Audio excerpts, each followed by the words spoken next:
घर घर जले हैं अवध में पिया, आज लौटे अयोध्या में रघुवर सिया। 14 बरस का वनवास पूरा करके जब भगवान राम अयोध्या लौटे थे तो वहां की प्रजा ने घी के दीपक जलाकर स्वागत किया। और अब तो 500 बरस बाद भगवान का वनवास खत्म हो रहा है, अवध में राम आ रहे हैं। नमस्कार, मैं हूं रोहित सिंह सावल। ऐसा पहली बार हुआ है जब किसी मंदिर का इंतजार पूरा देश बरसों से कर रहा था और इस ऐतिहासिक अवसर पर हम खड़े हैं उसी राम मंदिर के परिसर में जो 23 जनवरी से आप सभी के लिए खुल रहा है। लेकिन उससे पहले हमारे साथ कीजिए राम मंदिर के दिव्य दर्शन।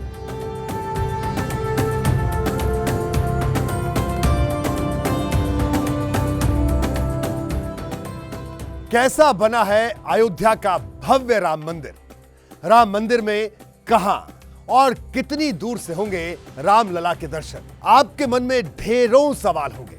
एबीपी न्यूज ने न सिर्फ मंदिर का जर्रा जर्रा बनते देखा है, बल्कि आपके लिए वो सारी जानकारियां जुटाई हैं जिससे न सिर्फ आप घर बैठे राम लला के दर्शन कर पाएंगे, बल्कि जब भी आप राम मंदिर आएंगे तो हर कदम की पूरी जानकारी आपके पास होगी। एबीपी न्यूज की एक्सपर्ट टीम ने मंदिर का ऐसा मॉडल तैयार किया है जो हूबहू मंदिर जैसा है।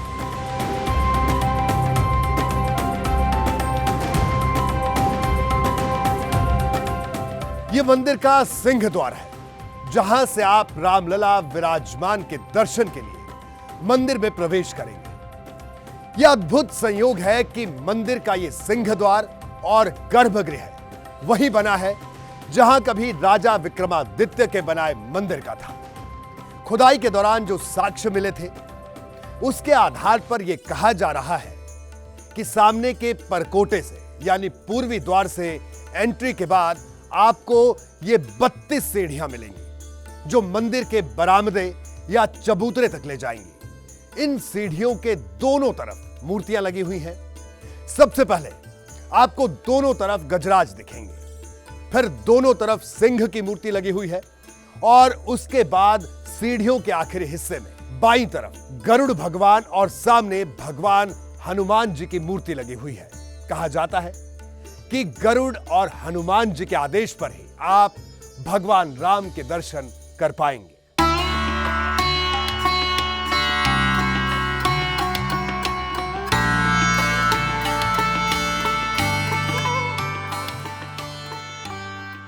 यह अद्भुत संयोग है कि मंदिर का यह सिंह द्वार और गर्भगृह वही बना है जहां कभी विक्रमादित्य के बनाए मंदिर का था। सिर्फ ये मूर्तियां ही नहीं, पूरा मंदिर राजस्थान के भरतपुर में वंशी पहाड़पुर के सैंडस्टोन से तैयार किया गया है। इन पर नक्काशी चमकती भी है और सॉफ्टनेस के कारण जल्दी भी होती है। इसी खासियत की वजह से पूरे देश में इस पत्थर को चुना गया।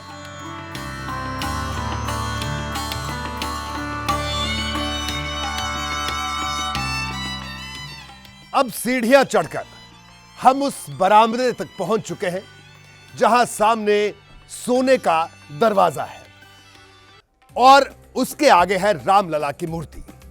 शास्त्रों के हिसाब से मंदिर जब बनता है तो निर्माण ऐसा होता है कि सामने से सीधे भक्त को भगवान के दर्शन हो। यहां भी आप इस मुख्य द्वार से ही सीधे रामलला के दर्शन कर पाएंगे। आपको इसके वास्तुकला के बारे में भी बता दें।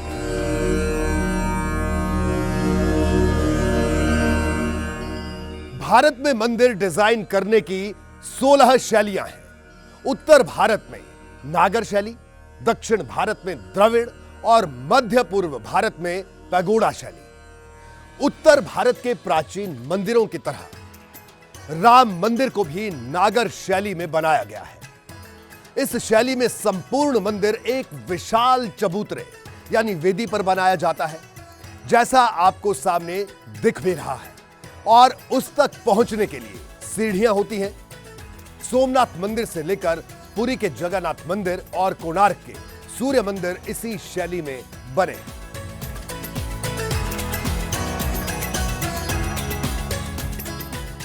मंदिर में प्रवेश से पहले सोने से मढ़े इस दरवाजे की कहानी आपको बताते हैं। महाराष्ट्र के चंद्रपुर से आई सागौन की लकड़ी से यह दरवाजा बना है। पहले दरवाजे पर नक्काशी की गई और फिर कॉपर प्लेट चढ़ाकर मोल्डिंग तैयार की गई। फिर इन दरवाजों को दिल्ली भेजकर वहां इन पर सोना मढ़ा गया है। इन दरवाजों पर हाथी, कमल दल, झरोखे जैसे डिजाइन और ज्यादा इनको भव्य बनाते हैं। हिंदू धर्म में शुभ के जो भी प्रतीक होते हैं उन चिन्हों को दरवाजों पर उकेरा गया है।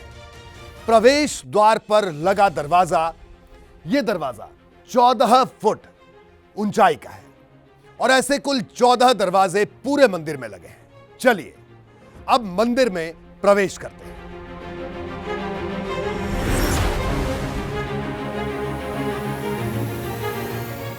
मंदिर में प्रवेश करने के बाद आप सबसे पहले नृत्य मंडप में पहुंचेंगे। नागर शैली में बने मंदिरों में मंडप बनाने की प्रथा होती है। एक से ज्यादा मंडप गर्भगृह और प्रवेश द्वार के बीच स्थित होते हैं। मंडपों में दीवारों पर देवी देवताओं की मूर्तियां बनी होती हैं। नृत्य मंडप में शिव तांडव से जुड़ी मूर्तियों को भी उकेरा गया। आप देख सकते हैं यह भव्य नृत्य मंडप है।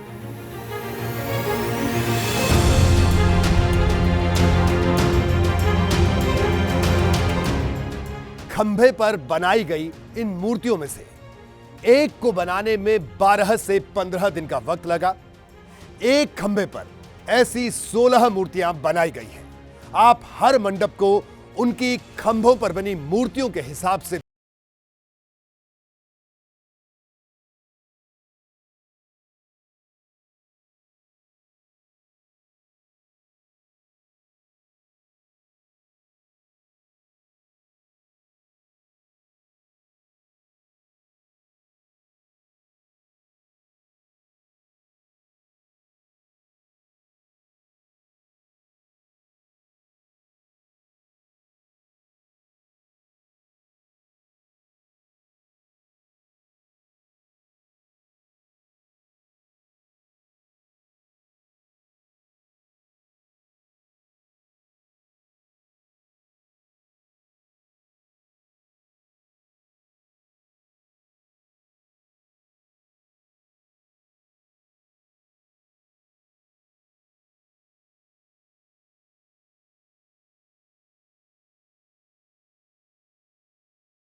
प्रतीकात्मक मूर्ति लगाई है जिसे आप देख सकते हैं।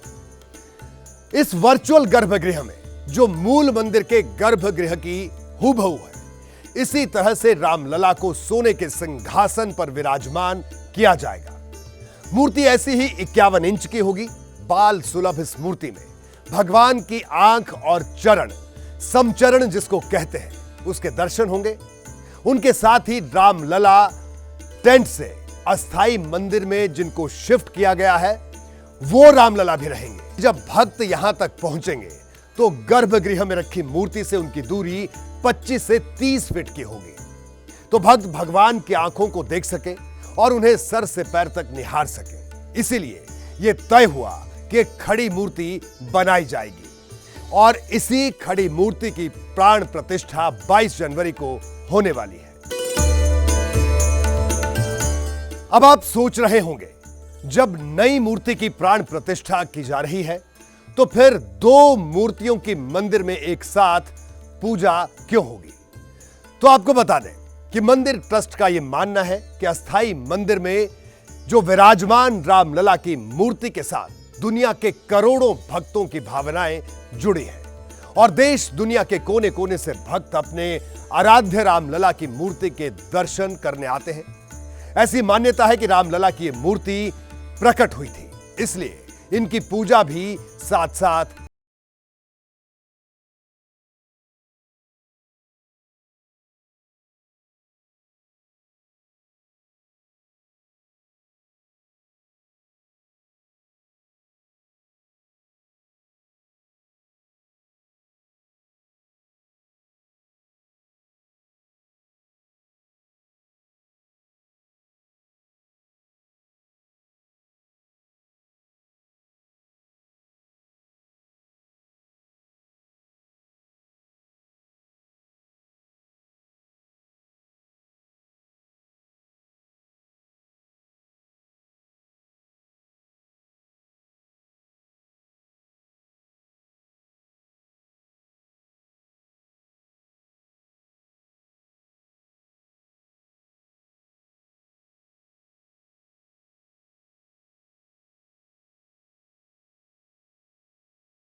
यह मंदिर का दक्षिण द्वार है।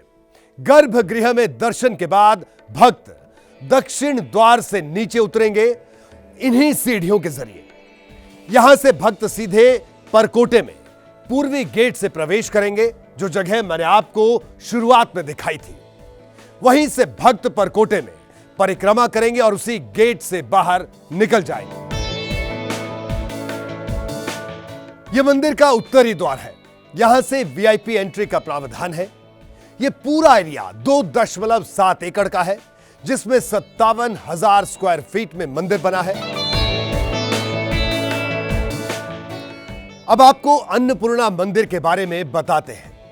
पुराणों में जिस सीता रसोई का जिक्र है, लोगों की भावनाएं थी कि सीता रसोई को भी जोड़ा जाए, तो मंदिर ट्रस्ट ने तय किया कि यहां पर एक अन्नपूर्णा का मंदिर होगा, जो कि शक्ति का मंदिर माना जाएगा और यहीं से भगवान के प्रसाद की व्यवस्था होगी। जो प्रसाद बनेगा वही भगवान को भोग लगाया जाएगा।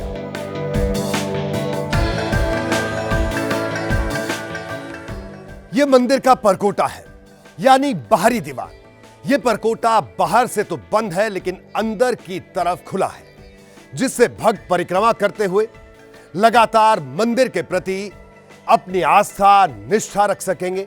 इसके बाहर में दीवार होगी, जबकि भीतर 100 से ज्यादा म्यूरल्स बनाए जाएंगे। उसके बाद मंदिर के भीतर घुसने का केवल यही दरवाजा होगा, पूर्वी द्वार।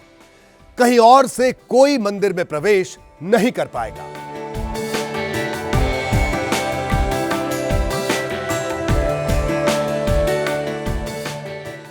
आगे बढ़ने से पहले हम आपको बता दें कि इस पूरे मंदिर में कहीं भी लोहे का इस्तेमाल नहीं किया गया है, क्योंकि लोहे की आयु होती है 90 से 100 साल। अब चूंकि मंदिर कम से कम 1000 साल के लिए बनना था, तो लोहे को किया गया ना, और पूरा मंदिर पत्थर से तैयार हुआ। और ये जो पिलर आप देख रहे हैं, उनमें सिर्फ कॉपर की क्लिप के इस्तेमाल किया गया है, वो भी 2 पत्थरों को जोड़ने के लिए। उनमें भी कहीं लोहा स्टील नहीं लगा है।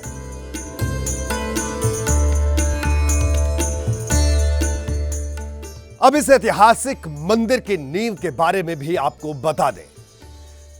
जब यहां की मिट्टी की जांच हुई तो पाया गया कि सैकड़ों साल पहले सरयू नदी यहीं से गुजरती थी।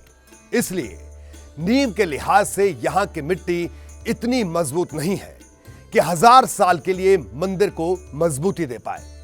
तो तय हुआ कि यहां ऐसी मिट्टी लाई जाए जिस पर मंदिर मजबूत बने। तो हुआ यह कि 2.5 एकड़ जमीन की मिट्टी को बाहर निकाला गया और टेक्नोलॉजी के जरिए मिट्टी में सीमेंट और केमिकल मिलाकर ऐसा मिक्सचर तैयार किया गया जिसमें पत्थर जैसी गुणवत्ता हो जाए। पहले 15 मीटर की खुदाई हुई और फिर उसमें 47 लेयर मिट्टी के डाले गए, जिस पर यह भव्य मंदिर बनकर तैयार हुआ है। इस मंदिर में कोई बेसमेंट नहीं है।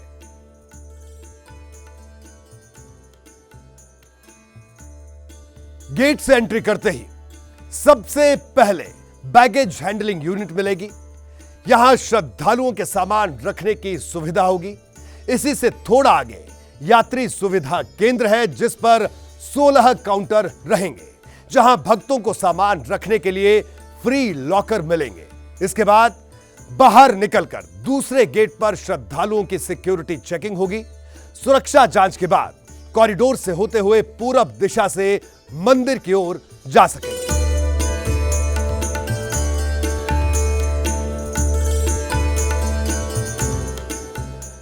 करीब 3,500 मजदूरों की मेहनत का यह नतीजा है कि 40 महीने में मंदिर का पहला फेज पूरा हो गया है। प्रथम तल पर राम दरबार सजना है। देश दुनिया के श्रद्धालुओं की उम्मीद का यह मंदिर अब आपके स्वागत के लिए तैयार है। हमने आपको राम मंदिर के वर्चुअल दर्शन करवाए। हम ये दावे के साथ कह सकते हैं कि जब आप मंदिर दर्शन करने के लिए आएंगे तो इससे कहीं ज्यादा सुखद अनुभूति आपको होगी।